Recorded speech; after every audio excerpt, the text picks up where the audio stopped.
There are certain moments when you catch a glimpse of yourself and feel unexpectedly unfamiliar. Not physically, something else. You hear yourself speak and realize you haven't thought about what you actually believe in a long time. Someone asks what you've been enjoying lately, and you struggle to answer. Not because nothing comes to mind, because the question feels strangely distant, as if it belongs to someone you haven't spoken to in years. The strange thing is that life can continue normally while this happens. You go to work, you answer messages, you make plans, you handle responsibilities. From the outside, nothing appears unusual. And maybe that's why the feeling is so easy to miss.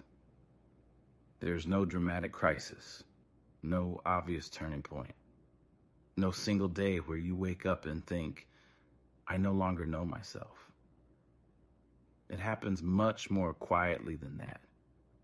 A person simply becomes busy, then busier. The years fill themselves with obligations, expectations, routines, and decisions. Life keeps asking questions. What needs to be done? What comes next? Who depends on you? What should you focus on now?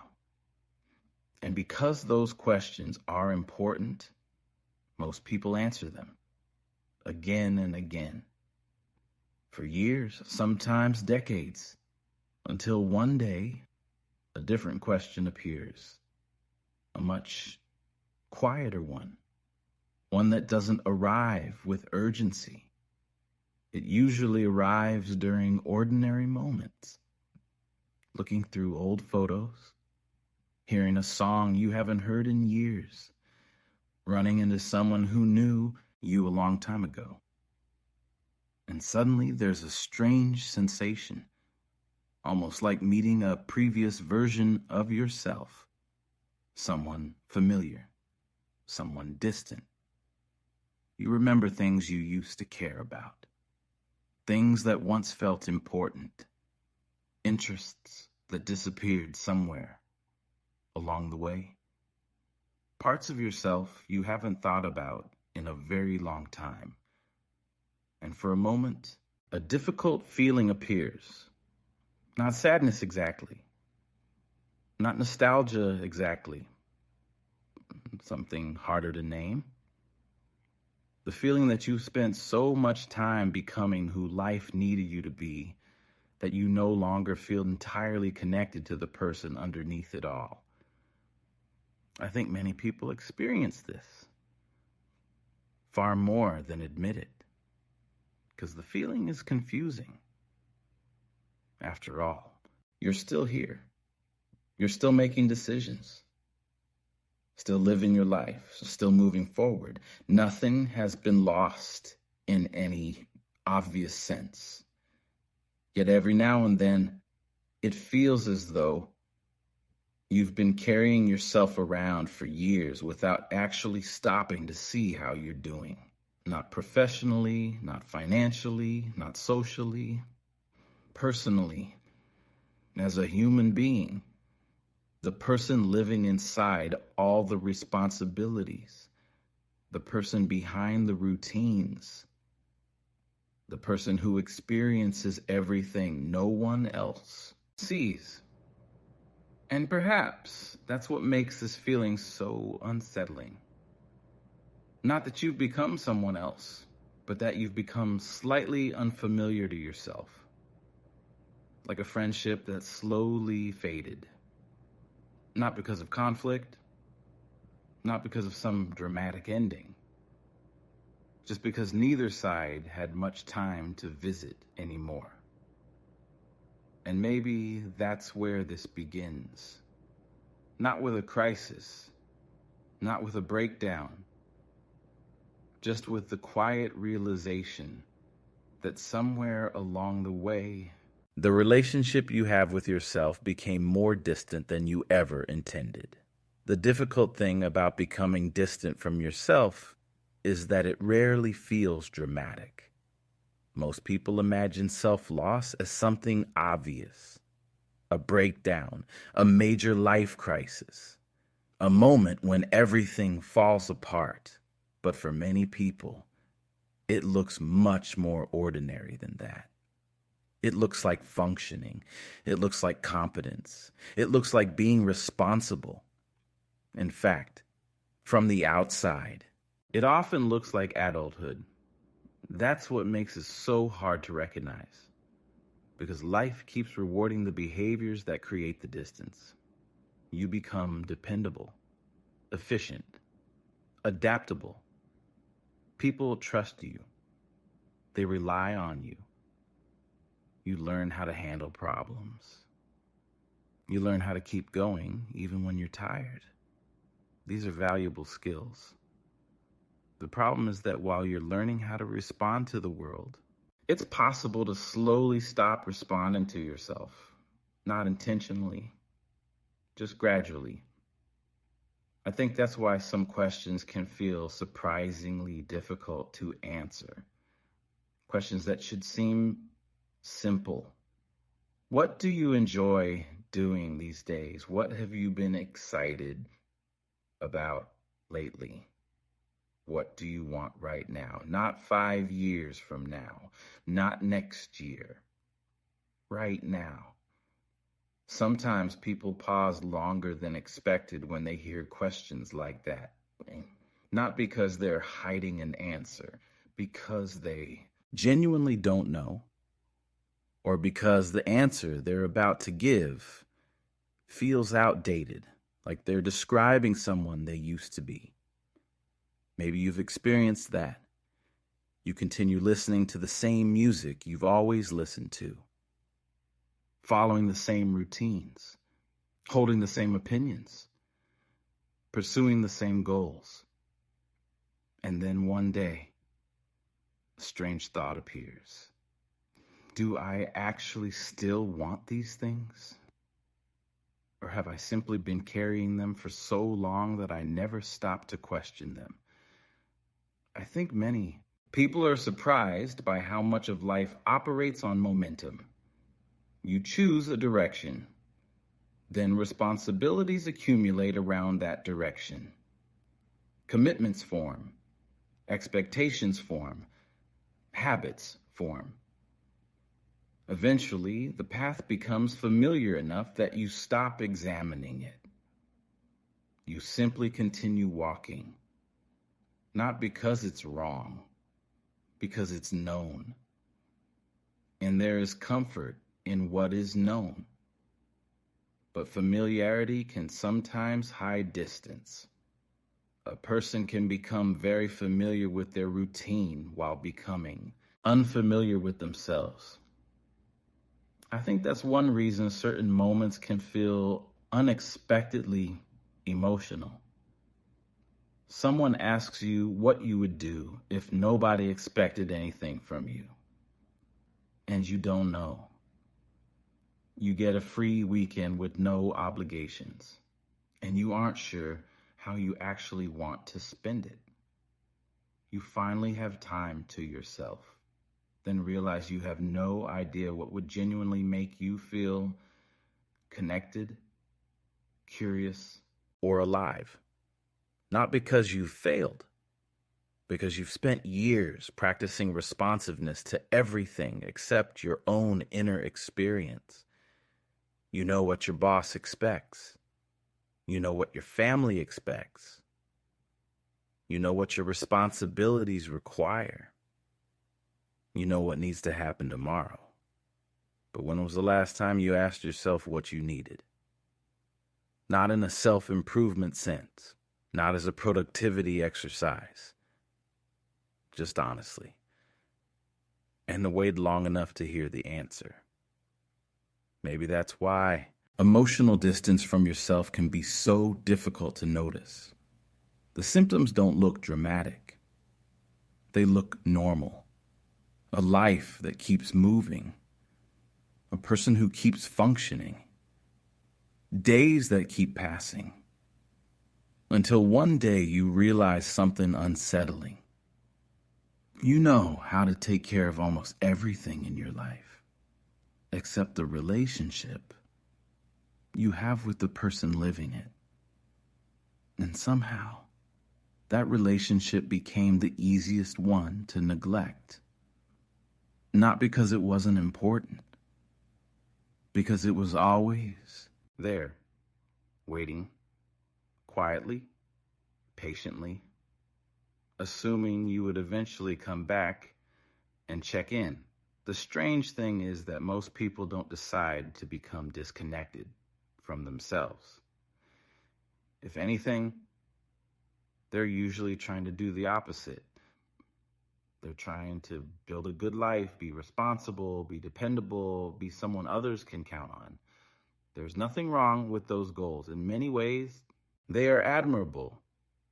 But sometimes a person can become so focused on adapting to life that they stop noticing what the adaptation is costing them. Not all at once, a little at a time. You learn how to be the employee your workplace needs, the partner your relationship needs, the parent your family needs, the friend people can rely on, the capable person, the reasonable person, the strong person. And over the years, these roles become so familiar that they begin to feel inseparable from who you are. Maybe they are part of who you are, but are they all of who you are? That's a more difficult question because adaptation is rewarded. The world generally responds well to people who know how to fit themselves into what is required. The problem is that fitting in and knowing yourself are not always the same thing. Sometimes they move together. Sometimes they slowly drift apart. I think that's why emotional distance from yourself can be so confusing. There is no obvious moment when it begins. Nobody wakes up one morning and says, "Today I will abandon my own inner life." It happens in smaller ways. You ignore a feeling because there isn't time. You postpone a question because other things seem more important. You set aside an interest because it isn't practical. You stop paying attention to something that matters to you because other people need something first. Each decision makes sense on its own. Each one is reasonable. Each one is understandable. That's what makes the process so invisible. The distance grows through ordinary choices, not dramatic ones. I sometimes think about how often people ask children what they want, what they like, what they think, what they're curious about. Then gradually, as people get older, the questions change. What are your plans? What are you doing with your life? What's your next step? How are things going? The focus quietly shifts from experience to performance, from inner life to external life. Again, not because anyone intends harm, because that's how many societies operate. Because responsibilities matter. Because reality matters. But after enough years, some people become experts in managing the external parts of life while losing familiarity with the internal ones. Long before social media, long before modern productivity culture, someone noticed that human beings have a tendency to trade authenticity for acceptance, not consciously, not maliciously, simply because belonging feels safer. Adaptation feels safer. Being the version of yourself that works tends to create fewer problems than being the version of yourself that is still trying to figure things out. And maybe that's why so many people feel unexpectedly relieved when they find a moment where they don't have to perform anything. No role, no expectation, no image to maintain, no requirement to be useful. Just a brief opportunity to exist without editing themselves. Those moments can feel surprisingly emotional, not because anything extraordinary is happening, because something rare is happening. The distance temporarily disappears. For a few minutes, there is no gap between who you are and who you are presenting to the world. There is only experience. And perhaps that's why the feeling of self-alienation hurts in such a quiet way. Not because you've become someone false, because somewhere along the way, adaptation became so constant that you stopped noticing how little time remained for simple self-contact. Not self-improvement, not self-analysis, just knowing yourself.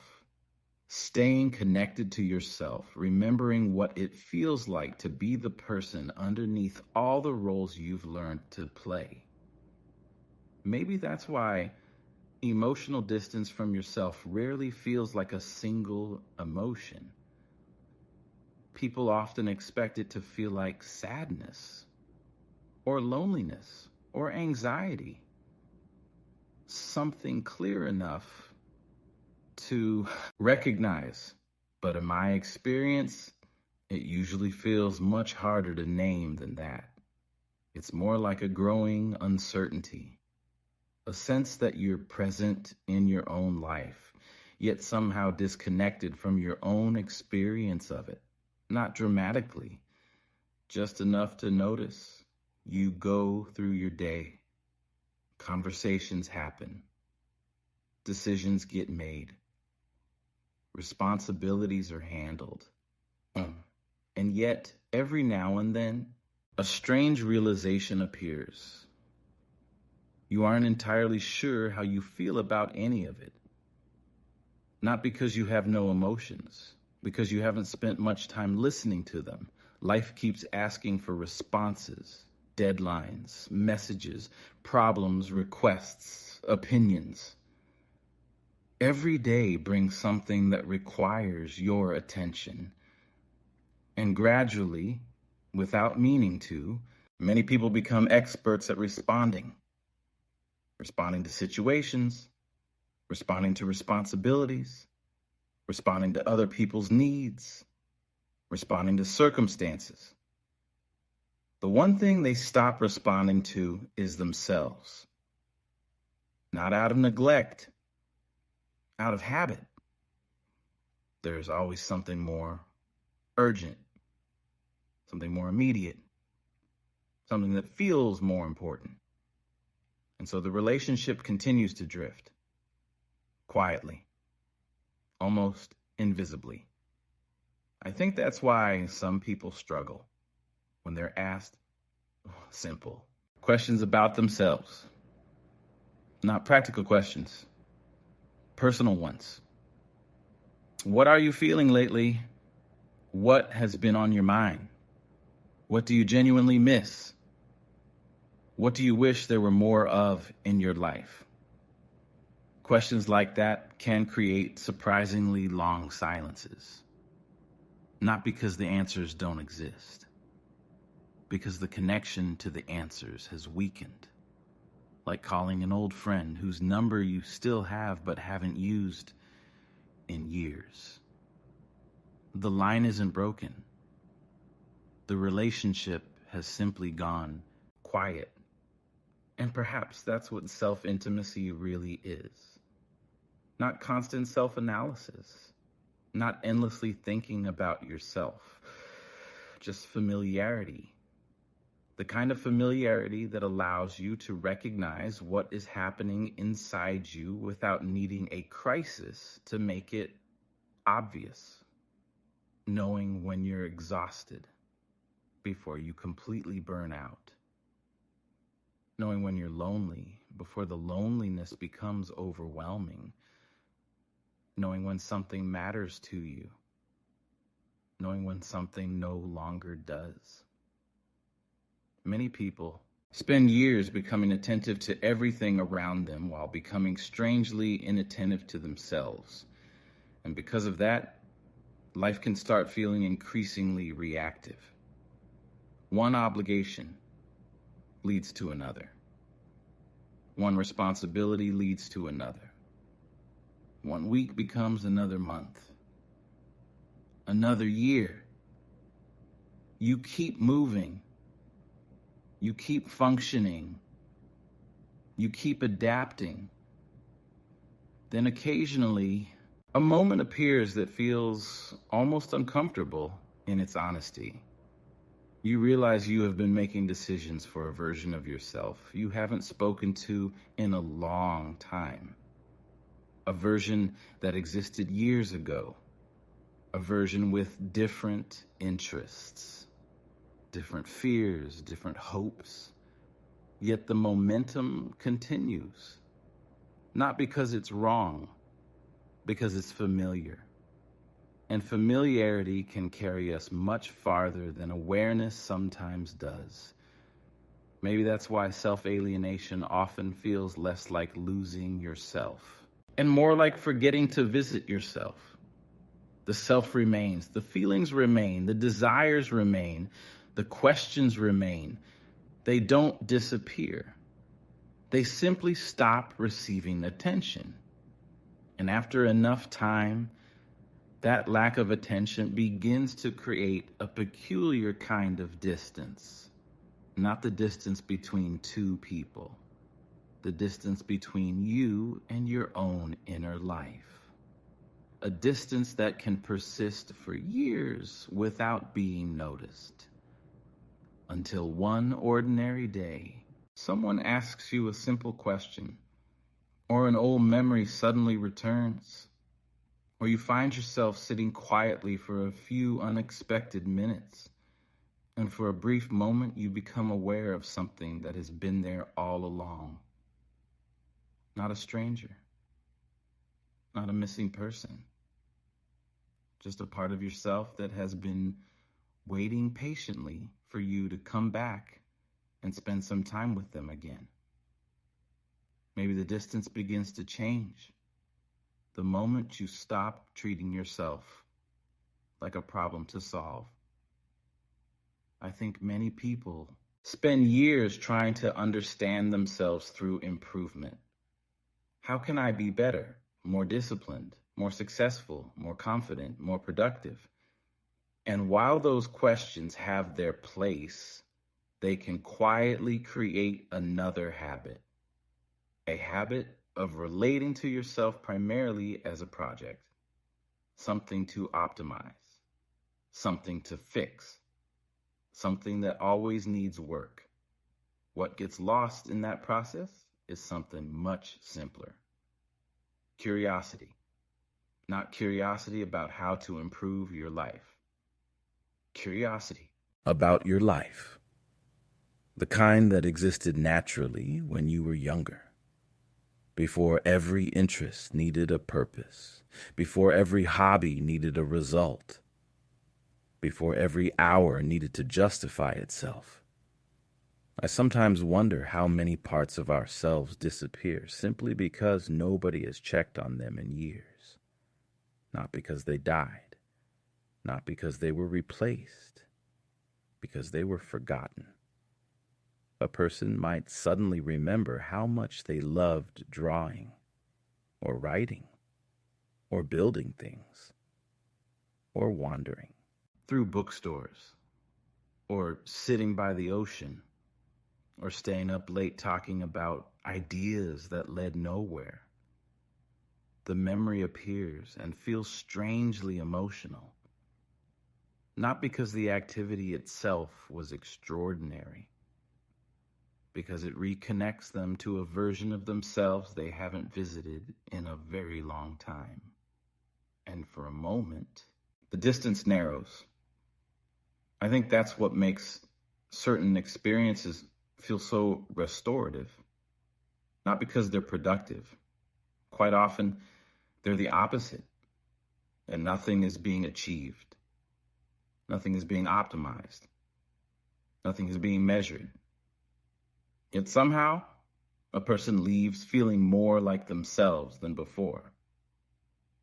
A long conversation, a quiet afternoon, a walk taken for no reason, an old interest rediscovered, a moment of genuine curiosity. These things seem small, almost insignificant, yet they often leave behind a feeling that is difficult to create through achievement alone, a feeling of recognition, as though some forgotten part of you quietly says, "There you are. I've been wondering where you went." And perhaps that's why self-intimacy rarely returns through dramatic breakthroughs. People often imagine reconnection as a major realization, a transformative moment, a complete reinvention. But life doesn't always work that way. More often, it seems to return in fragments, a preference you remember, an interest that wakes up, a feeling you finally acknowledge, a truth you stop talking yourself out of. Small things, yet deeply personal things, because every one of them reduces the distance.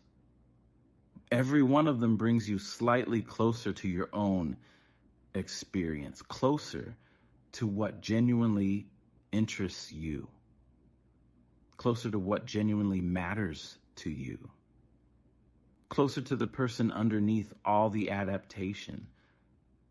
I don't think becoming closer to yourself means discovering some hidden, permanent identity. Human beings change. We evolve. We grow. The person you were 10 years ago shouldn't be the person you are today. Maybe the goal isn't to find an old version of yourself. Maybe it's to stay in relationship with the version that exists now. To remain curious about them. To keep learning about them. To notice when they change. To notice when they need something. To notice when they're trying to tell you something important. Because perhaps the opposite of self-alienation isn't self-knowledge. Perhaps it's self-relationship, the ongoing willingness to remain in contact with your own inner life as it continues changing. And maybe that's why certain moments feel unexpectedly meaningful. Not because they reveal who you are once and for all, but because, for a little while, the distance disappears, and you remember what it feels like to be in your own company, without feeling like a stranger. Maybe the distance feels so painful because deep down, we know it isn't supposed to be there. Not all the time, at least. Human beings can survive many difficult things. Uncertainty, failure, disappointment, loss. But there is something uniquely exhausting about feeling disconnected from your own experience. Because wherever you go too. There is no vacation from yourself, no weekend away from your own inner life, no achievement that permanently solves the relationship. Which sounds heavy when phrased that way. But perhaps there is something comforting about it too. Because if the relationship never disappeared, then neither did the possibility of reconnecting with it. Throughout this video, we've talked about distance, the gradual distance that can emerge between a person and themselves, not through tragedy, not through dramatic mistakes, but through years of adaptation, years of responsibility, years of becoming what life required. And maybe There is something important to recognize here. The distance was never proof that you were lost, only that your attention had been elsewhere for a long time. I think many people secretly worry that they've changed too much, that the person they once were is gone, that the connection cannot be recovered, that they've become someone they never intended to become. I'm not sure that's true, because every now and then, something very small happens. A memory returns, a forgotten interest resurfaces, a feeling finally gets acknowledged, a moment of honesty slips through, and suddenly the connection feels surprisingly close again. Not complete, not permanent, just present. Enough to remind you that it was there, all along. Maybe that's why self-reconnection rarely feels dramatic. It doesn't usually arrive as a revelation. It arrives as recognition. The recognition of something familiar, something that never actually left. A preference, a curiosity, a value, a feeling. A part of yourself that has been waiting patiently beneath all the noise of everyday life, not demanding attention, not fighting to be seen, simply waiting, the way many important things wait. I don't think becoming closer to yourself means having all the answers. In fact, it may mean becoming more comfortable with not having them, being honest about what you feel, honest about what you don't know, honest about what matters to you now, even if it differs from what mattered before. Because perhaps self-intimacy isn't certainty.